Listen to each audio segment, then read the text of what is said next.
Expectation reality നമ്മൾ match ചെയ്യാൻ പറ്റുന്ന സിറ്റുവേഷൻ വരാണെങ്കിൽ ബയോളജി ഫാക്ടേഴ്സ് നമ്മുടെ ശരീരത്തിൽ കുറെ കെമിക്കൽസ് ഉണ്ട്, അതിന്റെ ഏറ്റവും വരുമ്പോൾ മെന്റൽ ഇഷ്യൂ വരും. Poor self esteem. ഈ മിറർ തെറാപ്പി നിങ്ങൾ ഡെയിലി അപ്ലൈ ചെയ്ത് കഴിഞ്ഞാൽ ഫസ്റ്റ് ഉണ്ടാകുന്ന സെൽഫ് ലവ് ആണ്. അതിന് സെൽഫ് ബിലീഫ് വരും, സെൽഫ് എസ്റ്റീം വരും, സെൽഫ് കോൺഫിഡൻസ് വരും.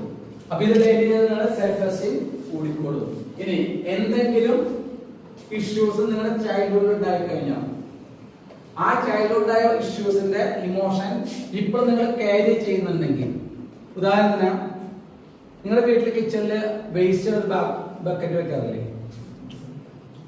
ഭക്ഷണത്തിന്റെയും എല്ലാം വേസ്റ്റ് ഇടാനായിട്ട്. രണ്ടാമത് വളരെ ക്ലോസ് ആയിട്ട് നമ്മുടെ സ്ക്രീൻ, നമ്മുടെ ശരീരത്തിൽ കോർട്ടിസോൾ എന്ന കെമിക്കൽ അളവ് കൂടും, സ്ട്രെസ് കൂടും. അതേ സാധനം ബെഡ്റൂമിലേക്ക് കയറ്റാൻ പാടില്ല. ഭക്ഷണം കഴിക്കുമ്പോൾ ഉപയോഗിക്കാറുണ്ട്. എന്തിനാ?